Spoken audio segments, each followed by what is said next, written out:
It's my great privilege to introduce Professor Jerome Galon from Paris. Jerome has worked on the immune biology of cancer for, I think, 25 years or so, since 1992.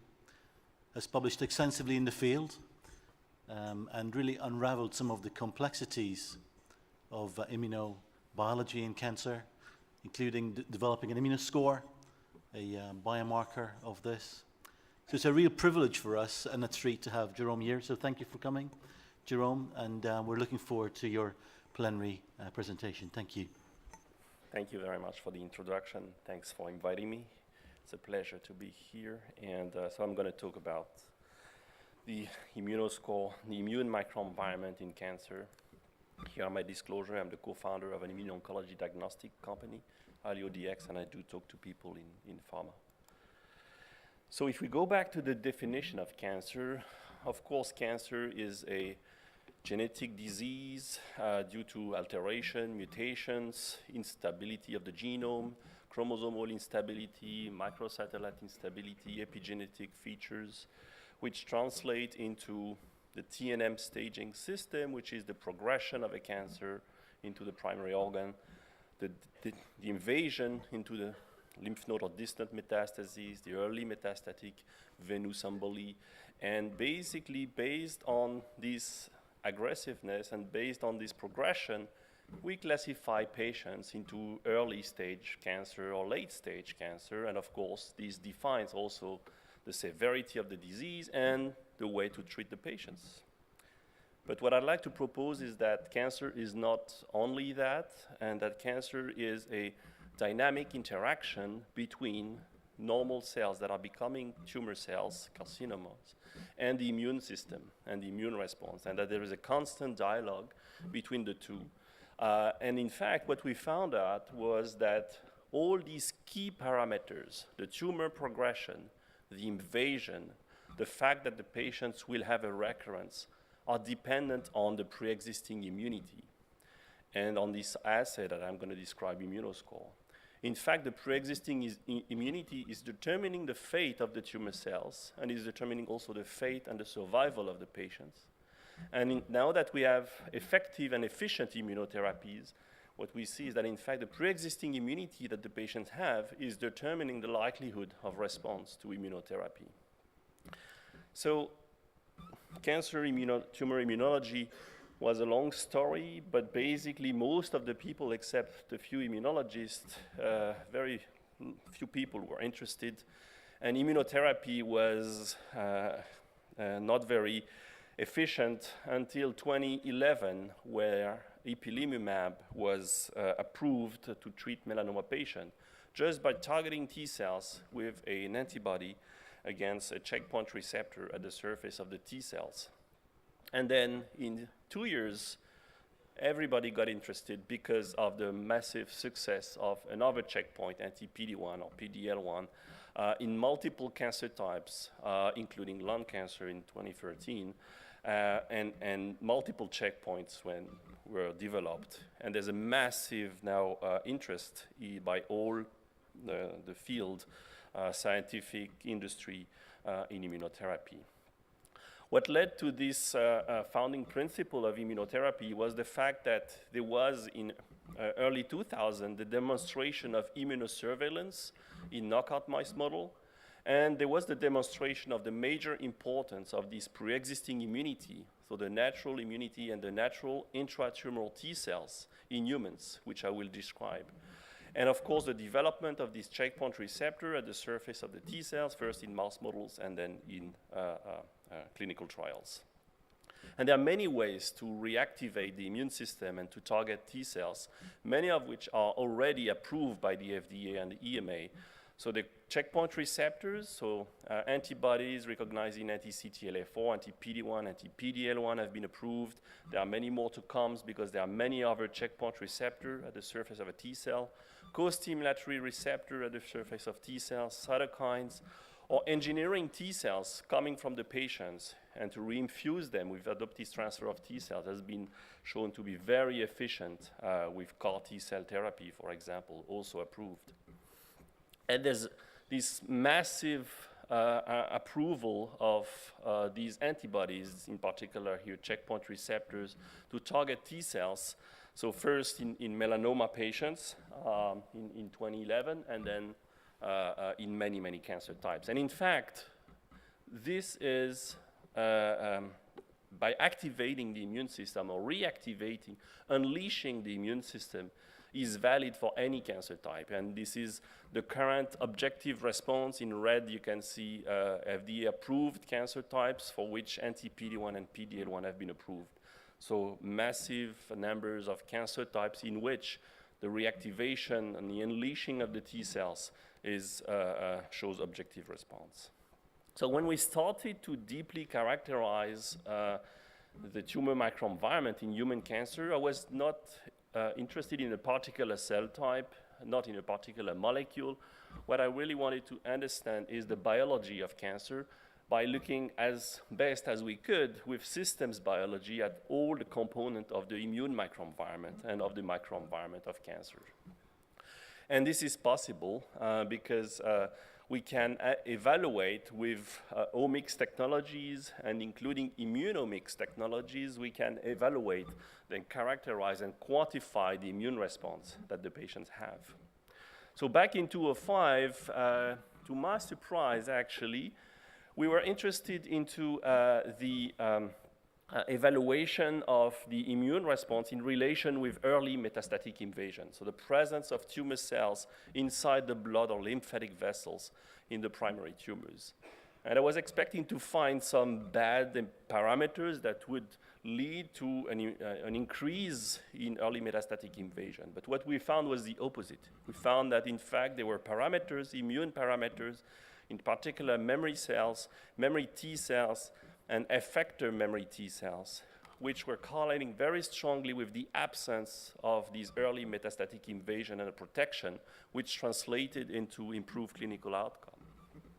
And then going deeper into the analysis of these adaptive immunity, quantifying large cohorts of patients and doing digital pathology at the time, so back in 2006, we published this paper in which we quantify the densities of specific immune cells, the T cells, the cytotoxic T cells, the memory T cells, and cytotoxic markers, as well as the Th1 type of immune response for the CD4 cells, which led us to the foundation of this concept of immune contexture and this assay immunoscore by doing the quantification of more than 6,000 immunohistochemistry.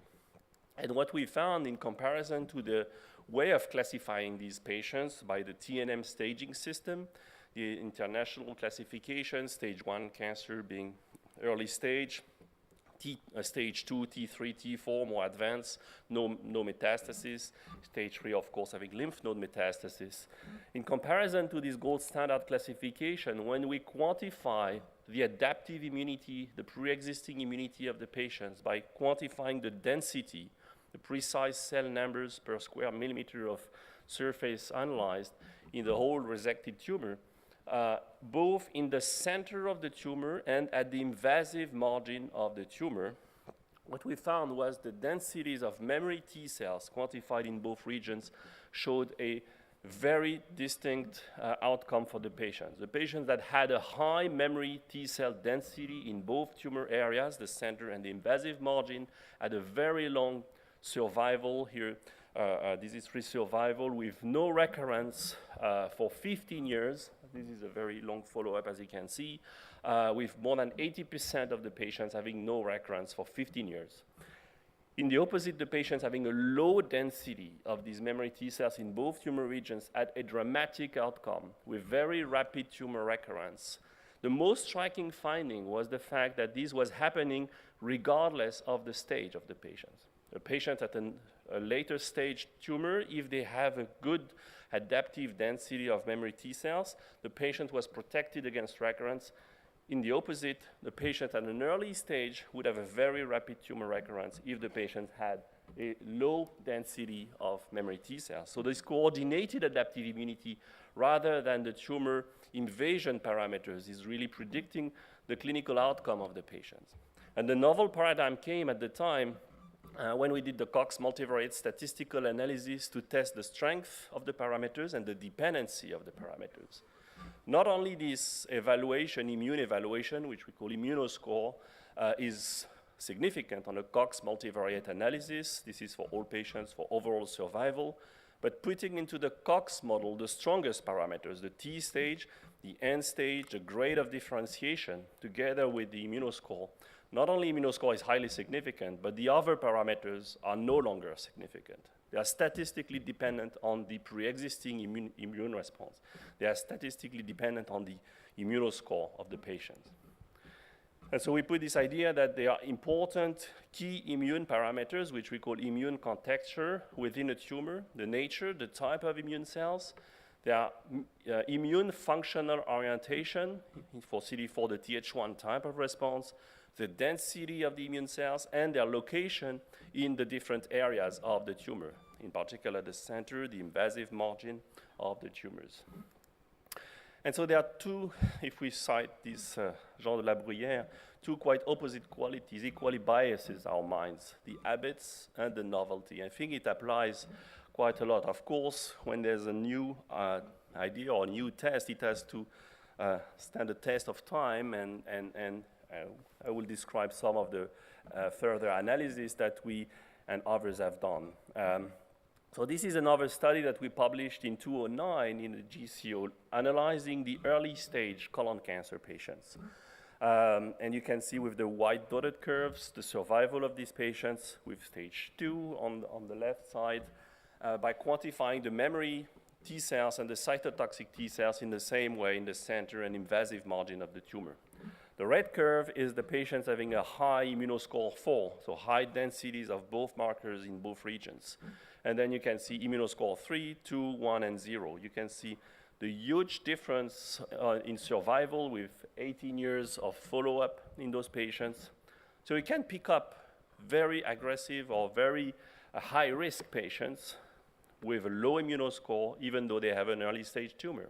And this is even valid in stage 1, the smallest tumors you can get. You can pick up the patients that will do well with more than 95% immunoscore 4, more than 95% survival with no recurrence in the case of a high densities of memory T cells, and high risk if they don't have memory T cells, cytotoxic. And so in a further paper, we in the GCO in 2011, we analyzed the reason why on a Cox multivariate analysis, all the key parameters of the tumor, the T stage, the N stage, are dependent on the immunoscore, are dependent on the pre-existing immunity. So I will not enter into the detail, but there is a dependency between these parameters, which basically, depending on the strength of the immune response, give the license for the tumor to progress or not. And if you compare in the direct comparison of the AGCC-UICC TNM classification with the immunoscore classification shows the power of this immune evaluation classification for both for disease-free survival, overall survival, disease-specific survival, which led to this editorial by the editors going with our paper, TNM, T is for T cell and M is for memory, which was quite provocative as an editorial, but in fact describing what we were saying in this paper. So in fact, in most of the case, when we have new parameters, new markers, if they are good in univariate analysis, in most of the case, they're not significant on a multivariate analysis, and therefore brings no improvement and are not significant on the multivariate analysis. What we typically consider a good biomarker is something that is significant on a Cox multivariate analysis, which gives a better prediction, better accuracy for prediction by this new parameter. But what we have is the exact opposite of the top situation, in which a proper immune evaluation and a proper quantification of the immune response, for example, with the immunoscore assay, has such a power, and the other parameters like tumor T stage, N stage being dependent on this immune evaluation, on this immune response, this gives a novel concept for prediction.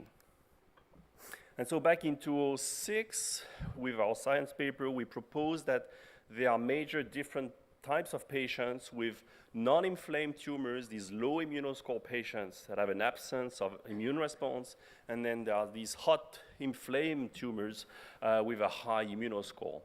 And in 209, we proposed to refine this classification into absent, altered immune response, or optimal immune response, which we subdivide for the altered into either an exclusion phenotype or an immunosuppressed phenotype, which translate into very different risk of relapse. As you can see on the top, the hot tumors, the inflamed tumors with high immunoscore, these patients have less than 10% chance of having a recurrence even 10 years after. For the altered immune reaction, there's the immunosuppressed phenotype or the exclusion phenotype, where the T cells basically are excluded from the tumors. They are kept outside, they can't get in. And the risk of recurrence at 2 years is 50% with these two categories of patients. And the low immunoscore, the non-inflamed tumors with no immune coordination, probably an immune ignorance, these have an 80% chance of recurrence at 2 years. So we are refining these immune contextual parameters with novel immune functional orientation signatures, in addition to this assay that I described you, this immunoscore assay that takes into account the type of cells, so the adaptive immunity, the cytotoxic and memory T cells, the density of these cells, and their location in the particular areas of the tumor. So we were interested into this spatio-temporal dynamics of tumor progression and changes in the immune response to cancer. So we evaluated large cohorts of patients at all the stages, T4, T3, T2, T1, and in situ, knowing that there's a kinetics, the tumor is progressing from T1 to T4, not knowing the delta time in between the stages, but by taking large cohorts of patients at each of the stage, we could evaluate the type of immune response that those patients had, which led us to describe this immune landscape in human tumors. So basically, we analyzed within the tumor microenvironment all the subtypes, all the subsets of immune cells, and there are many. All the subsets of CD4, Th1, Th2, Th17, regulatory T cells, all the subsets of memory T cells and B cells, all the innate cells, neutrophils, basophils, eosinophils, all the dendritic cell subsets or NK cell subsets. And we showed then by quantifying their density here with digital pathology and immunohistochemistry, the height of the peak here represents the density of a given cell subpopulation. So you can see, for example, very high densities of CD3 T cells. The laser is not working here. Yeah, here. You can see the quantification either at the invasive margin, this yellow legend, or in the center of the tumor, these blue legends. You can see a network of cells, so the correlation between those cells, how they behave together. You can see a main network with two sub-networks at the invasive or in the center of the tumor. You can see cells that are excluded from this main network, like the granulocytes, the IL-17 cells that are close to the granulocytes. And you can see very different densities of immune subsets, like B cells, very dense B cells at the invasive margin, very few B cells in the center of the tumor. Now, instead of looking at the density of these cells, we look at the impact of each of those cells on the survival of the patients by looking at the hazard ratio on the Kaplan-Meier curves. And now we can see that the green peaks represent the good cells. So when they are high density, they correlate with a very prolonged survival and no tumor recurrence. And you can see this forest of green peaks that are all the adaptive immune cells, all the subsets of T cells, including T follicular helper cells, activated T cells, cytotoxic T cells, Th1 cells, and memory T cells, as well as the B cells. The only bad cells in this network are the CD68 macrophages, which are slightly bad. Then we analyze the reason why some patients have or don't have, say, this type of immune response. And we focused in that particular study on a subtype of patients having DNA mismatch repair deficiency, so these MSI patients. So the characteristic of these patients is because of DNA mismatch repair deficiency, they cannot repair frameshift mutations. These frameshift mutations happen in regions on the genome that are not random. They happen on hotspots where there are repetitive sequence of AAA, for example. And so we analyze these patients very deeply and showed that in fact, there is a dependency between those parameters, these alteration, genomic alteration, induced by a mechanism, the increase in the adaptive immunity, and that this evaluation of the immunity is stronger than this MSI evaluation. So we did a lot of different types of analysis to analyze the mechanistic relationship between DNA mismatch repair deficiency and the immune response. One of the things we showed was that with genetic evidence, we showed that the immunoediting, that is the selection, the Darwinian selection of immune cells and clonal cells that are less immunogenic are selected. And we showed that there are anti-tumor T cells against these frameshift mutations that are very efficient in killing these tumor cells. One of the characteristics of these patients with MSI is that more frequently they are able to generate a strong adaptive immune response. You can see here in blue the patients with a strong immunoscore 4 and 3, and you can see that they are more frequently present in MSI patients compared to MSS. But still in MSS, you can also see those patients. And in fact, what really matters for the survival of the patients is not the fact that they are MSI, is the fact that the MSI patients can generate or not a strong adaptive immunity, which we can measure here with immunoscore. So you can see on those curves either overall survival or disease-specific survival. On the top are the curves with the patients with immunoscore 3 and 4, so high immunoscore. Whether those patients are MSS or MSI, they have a good outcome. In the opposite, the patients, the yellow and white curves, the patients with a low immunoscore have a bad outcome, whether they are MSS or MSI. The only difference is that more frequently patients with MSI tend to generate a strong immunoscore, high adaptive immune response.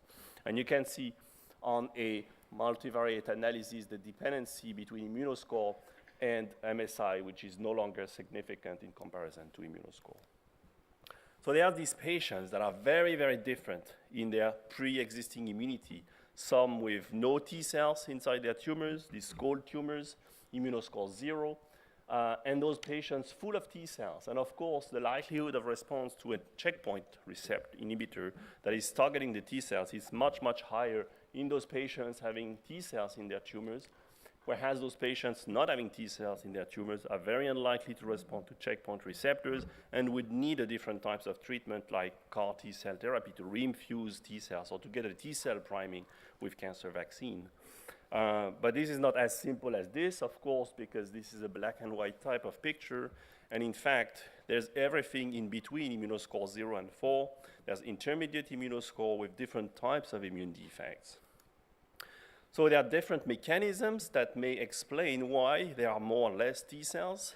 We highlighted in some of the publications reasons why chemokines are essential to attract specific subsets of immune cells and of T cells. We highlighted families of chemokines in these two papers, which are attracting either memory T cells or Th1 cells or T follicular helper cells. And there's another mechanism, which is the local expansion of the T cells through the expression level of IL-15 that is produced locally inside the tumor, which expand the pool of T cells that have been activated.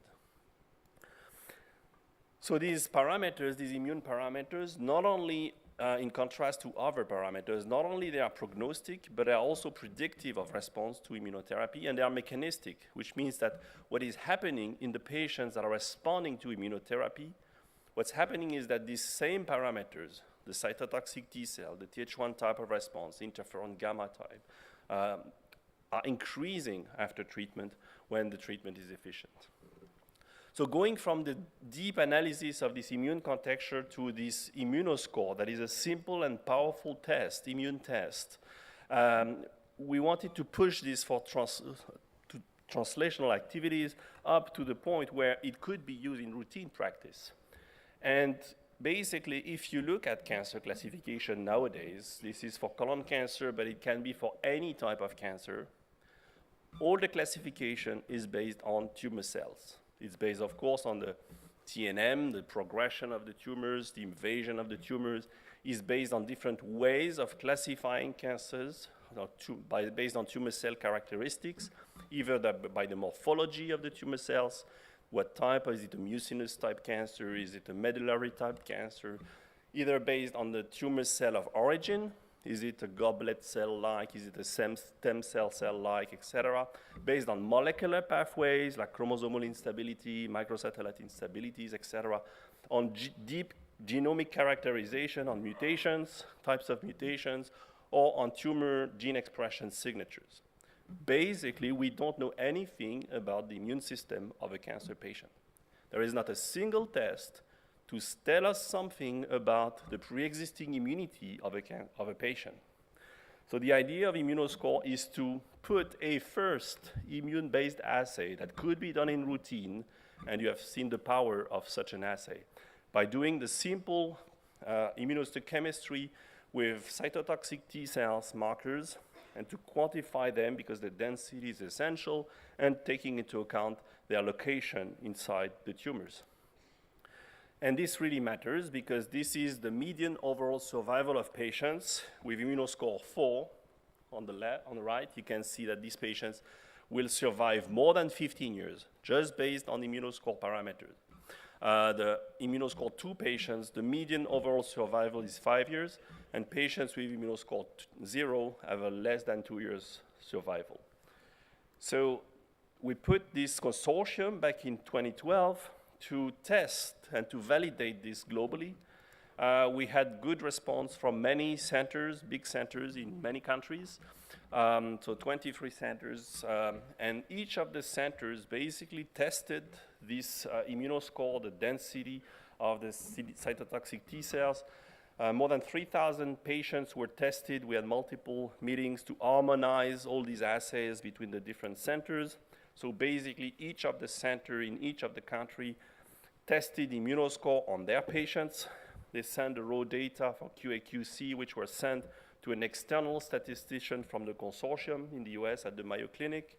All the centers sent their clinical data that were encrypted and sent to the external statistician at the Mayo Clinic, who merged all the data sets and built 3 cohorts of patients with a training set and 2 validation sets. So basically, it's simple immunohistochemistry that can be done in routine from all slide section. This is a staining with a CD3 antibody. On the consecutive slide, there is staining with a CD8 antibody. So it's 2 simple stains. And basically, every single brown cell here that is a T cell is counted by the software automatically on the full tumor, both in the center and at the invasive margin here, as you can see. So the software detects the center, proposes automatically the invasive margin that the pathologist has to validate, and then the software counts all the cells, giving the density map of these densities, the real density of the T cells and cytotoxic T cell. So it's a standardized assay. It's objective because it's not a subjective field of interest that is selected by the pathologist. The whole tumor is quantified and it's quantitative. And this is an example of the density found in those patients, more than 3,000 patients. So we have the mean density. You can see the major finding here is that there is a huge heterogeneity from one patient to another. There is more than 3 logs difference in densities for any markers of these immune cells. And the primary and secondary objectives were reached. Immunoscore can stratify patients into no risk, low risk, intermediate risk, high risk. This is the Immunoscore 3 categories: high Immunoscore, intermediate Immunoscore, low Immunoscore, showing p-values of below 0.0001 in the 3 cohorts of patients with hazard ratio of 0.19, 0.27, and 0.33. This is for time to recurrence, similar results for overall survival. And in multivariate analysis, the results were also validated. Immunoscore in 2 categories, high, low, or 3 categories, high, intermediate, low, or 5 categories, shows p-value below 0.001 in multivariate analysis with similar results in overall survival. So this was validated globally, and basically it is possible to classify patients with standardized assay into different types of immunoscore. This assay has been now approved as an in vitro diagnostic assay, as a CIVD for clinical use in Europe, and can be done. This is likely to be valid for many cancer types because these immune cells are, of course, they don't care if it's a lung cancer, breast cancer, or a colon cancer. The immune system is a system and therefore is infiltrating any kind of tumors. It's just that depending on the immune microenvironment and on the shaping of this immune microenvironment, different subsets of immune cells may be more or less represented. We did a study to evaluate in a meta-analysis the prognostic value of different subsets of T cells in this Nature review paper, looking at the cytotoxic and memory T cells. In most of the study, 58 out of 60 studies showed the good prognostic value of these cells. Th1 cells, almost always good in all studies, whereas the Th2, Th17, and regulatory T cells can be either good or bad, depending on the cancer type. This was done on 20 different cancer types. So is there an immune escape at the metastatic stage? So to answer this question, we did two studies, very different, opposite studies, I would say. On the left, you can see patients having brain metastasis, so the worst case scenario to see whether there is an immune escape at some point. Patients having brain metastasis from any primary tumors. On the right side, it's the opposite. It's only one type of primary tumors, colon cancer, giving rise to either lung or liver metastasis. And we analyze in those metastases, in the brain metastasis, in the lung metastasis, and liver metastasis, the immunoscore with the same assay standardized. For the lung and liver metastases, more than 400 metastases were fully quantified. So basically, we got patients that had either lung or liver or both metastases. Just for you to have an idea, a biopsy, what is usually typically evaluated, is about this size, and basically a resection, the mean surface of a resected tumor is about 700 times more than the biopsy. And we fully quantify those 700 times, the full metastasis. So the full quantification was performed, and this is an example of a resected metastasis that you can see here that was fully quantified in the center and invasive margin with the density of different cells, T cells, cytotoxic T cells, memory T cells, B cells, Treg cells, etc. So basically, for each metastasis, we have the full quantification. You can see in brown here the CD3 staining, larger and larger and larger. Each cell is detected by the software and counted one by one. And we have the density map, so we know exactly the distribution, the heterogeneity, the mean density, etc. This is the density of, on the more than 400 metastases, the density of these immune cells in the different regions, in the different patients, in different metastases. It goes from one cell, T cell, CD8 T cells in that case, to more than 3,000 CD8 T cells per square millimeter of metastasis. And if we look at the outcome of the patient based on these densities and based on immunoscore, here the patients are classified based on immunoscore 4, here in green, 3, immunoscore 2, 1, and 0. And in yellow, you can see the patients who died. So basically, you can see patients who died have a low immunoscore, very few patients dying when they have a high immunoscore, which translate into the Kaplan-Meier curves here. Patients with a metastasis, when they have a high immunoscore, will survive much longer than the patients with a low immunoscore at the stage 4 of the disease. And there was no difference in the distribution of immunoscore between the lung and the liver metastasis. The metastasis, and when patients have several metastases, and I think that's an important parameter, each metastasis is a different tumor. Each metastasis is a different tumor, not only based on the tumor cell characteristics, based on the mutations, but also based on the immune microenvironment. So not all metastases are equal. And if you analyze the density of these different types of immune cells in the different metastases, if you pick a random metastasis, which can be done when you analyze a biopsy, for example, in a patient, basically you will find that more than 40% of these markers that we evaluated were significantly associated with different survival. if we do the mean of all the metastases, because all the metastases from those patients were resected, so we were able to do the complete evaluation of all metastases. If you do the mean evaluation of all those metastases, you can see that 60% of those markers are significant. But then if you look at the extreme metastases, those that are the mean metastases, which means the worst immune metastases, the least immune infiltrated, the least immune reactive metastases, then you can see that 90% of the immune parameters now are becoming significantly associated with the survival of the patient. In contrast, if you look at the best immune metastases, the one that is the most infiltrated, now very few markers are becoming significant, which means that what is associated really with the survival of the patient is a particular metastasis that is the least immune-controlled metastasis. The worst immune metastasis is the one that will kill the patient. And we took the worst-case scenario of patients having brain metastases to see whether at some point there is an immune escape. There is no immune reaction valid.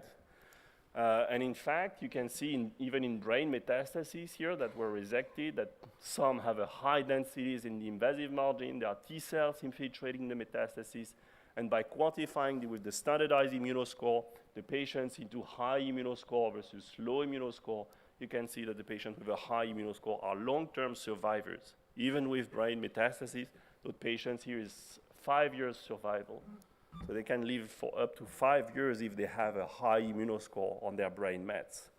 So there's no immune escape at some point. So I guess it is becoming very important to take into account this pre-existing immunity, not only for stratifying patients, for cancer classification, which gives a total different view on how patients are at risk or less risk or more risk, and also to give reasons why to treat a given patient with immunotherapy, because these immunotherapies targeting the T cells, the checkpoint, are basically unleashing the pre-existing T cells. And it is, of course, essential to know what are those T cells. So with that, I'd like to say that we are doing a great job in classifying patients based on tumor cells, based on tumor cell characteristics. We are making clinical trials based on molecular profiling, taking subgroups of patients with a particular subtype of tumor, with a particular mutations. But in fact, in the reality, all patients have an immune microenvironment which is different. And even in a homogeneous group of patients, what we think is an homogeneous group of patients with a particular mutation, for example, is a very heterogeneous group of patients with different immune characteristics. And it is possible to do an immune classification of patients, which would give much more homogeneous patients, and in particular in the era of immunotherapy, I think it will be essential to have these patients categorized under immune characteristics. So with that, I'd like to say, well, I have a postdoc position in my lab if anyone is interested, and to say that this is the great work of many people in the lab and a lot of clinicians, great clinicians who were involved. And in particular, I'd like to thank all the centers in the world who participated to the worldwide immunoscore study. And I thank you for your attention.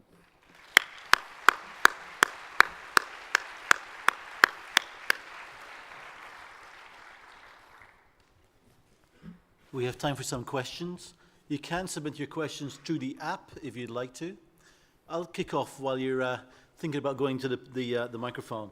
Can I ask you, Jerome, you've shown us that at least half the MSI-high cancers have a low immunoscore, 0 to 1. I think it was about half roughly. Can you comment on that? Why is that? Yeah, it's an intriguing parameter. We are trying to understand the reason why. So clearly these patients have a weak Th1 response. They have low level of the, let's say, good chemokines that would attract normally the T cells. They have fewer memory T cells, even though they have some, but they have fewer.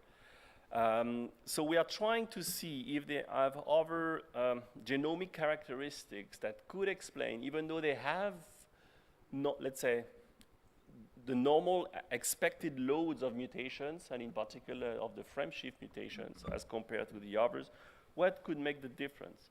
So yeah, so there are some patients that, even with MSI, that don't have such a good adaptive immunity, and the reason is not really clear why. Thank you. Question microphone 2? So following on from that, is it just that the patients some people have poor immune responses to anything versus, and that's the underlying reason for the differences?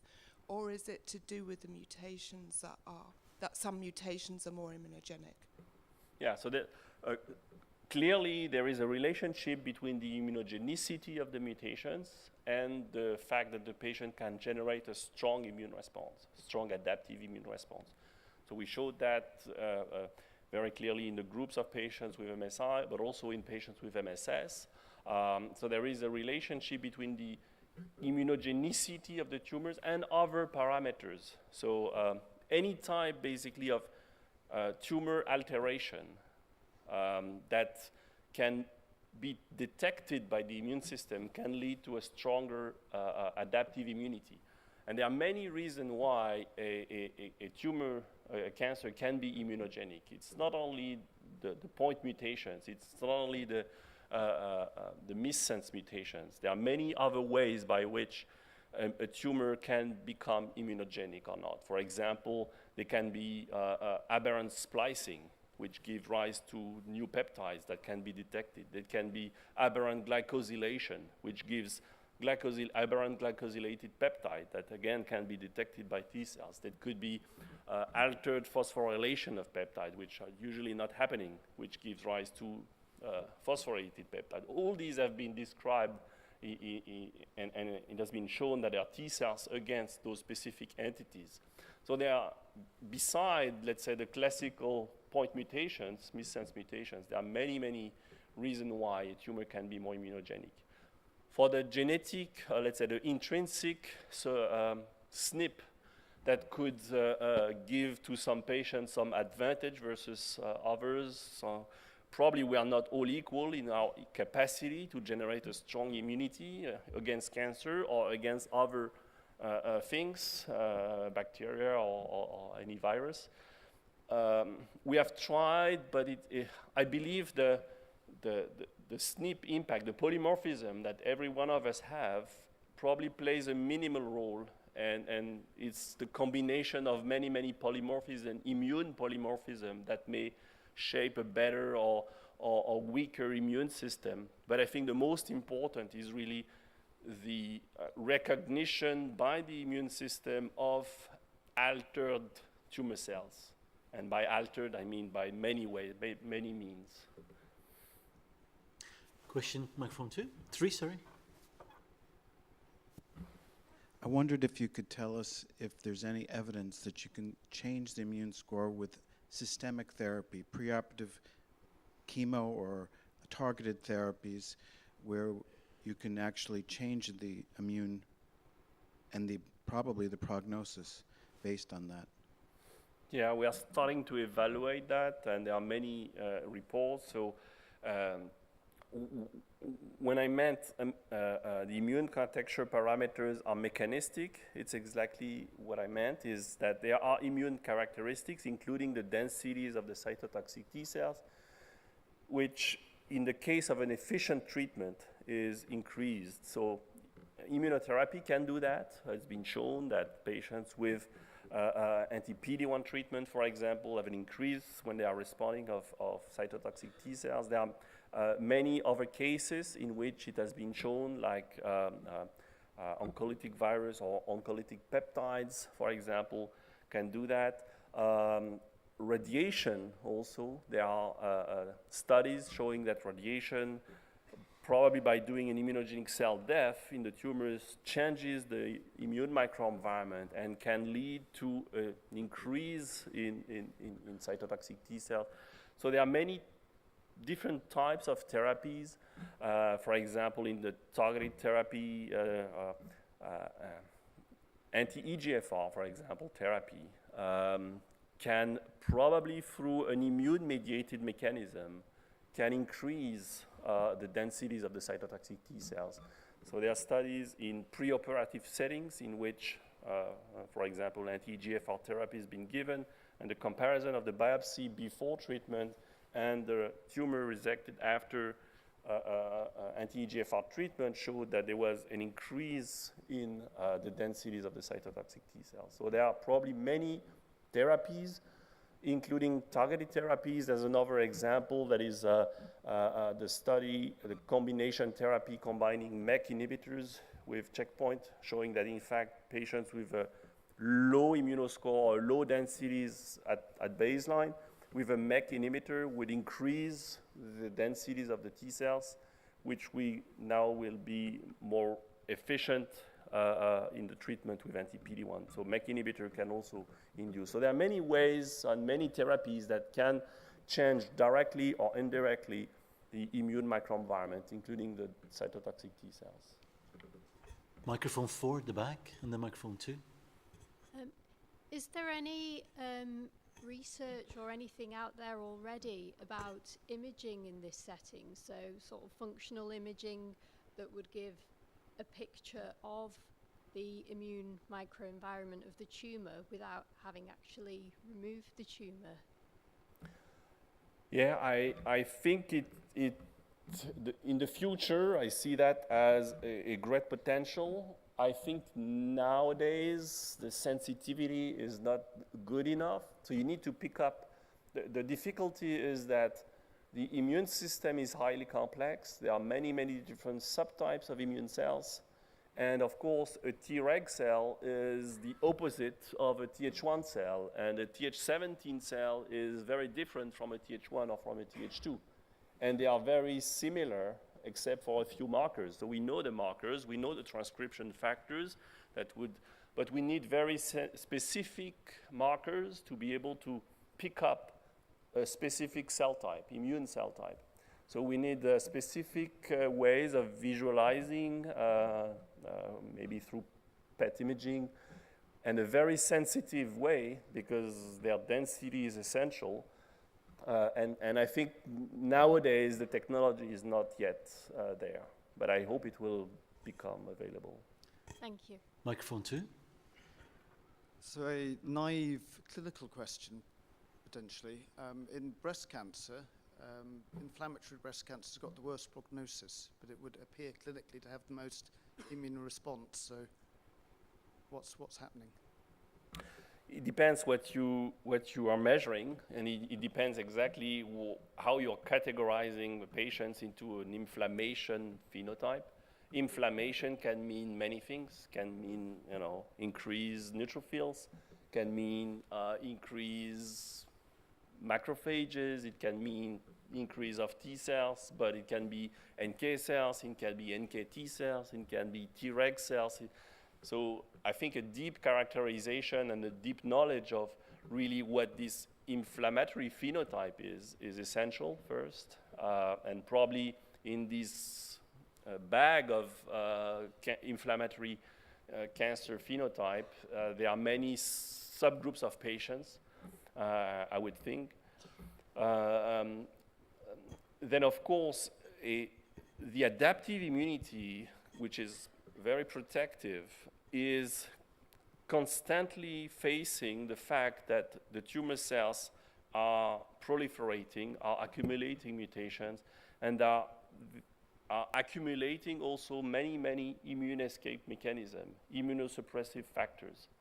So at a given time, the adaptive immunity is also facing multiple immunosuppressive mechanisms, which could be increased checkpoint receptors on the surface of the T cells, which can be increased immunosuppressive cytokines like TGF-beta, IL-10, etc. So there are many immunosuppressive mechanisms which are, in fact act as feedback loop mechanism to immunosuppress this response. So at the same time, you have both an adaptive immunity and immunosuppressive mechanism. So the balance between the two probably explain the fact that some patients, even though they have some inflammation, may have more immunosuppressive mechanisms in place, which translate into a worse outcome. Jerome, can I ask you one last question? Sorry about all the questions. I have seen multiple patients respond with brain mets only disease. And it seems to me that some of them have MMR defective disease, MSI high. And you showed us some data on, brain mets today. Is there any evidence that the brain is a sanctuary site for the immune response? And do MSI high colorectal cancers have a higher risk of brain metastasis? Actually, I don't know if they have a higher incidence of brain metastasis. I don't know. I have to double check. I mean, I've seen patients that have just progressed in the brain, nowhere else, Mm-hmm. and they're MSI high. Mm-hmm. And I just wonder, is there any evidence the brain is a sanctuary site from the immune response? So, well, clearly what we have seen, and when we are looking at those brain mets, clearly immune cells can get in. I saw that, yeah. So it's not a. Is that a lot of cancers or just a few that had immune cells in? Was that quite common, the high immune score in the brain? Or was it lower? It was, many of them have had this, let's say, excluded phenotype, so T cells surrounding the tumor. So there were T cells surrounding the brain mets, but some had both, the invasive margin type plus T cells inside. It was, let's say, a minority of the patients, but still a good number, Well, thank you. Thanks for answering our questions. That was spectacular. Thank you for a fantastic talk.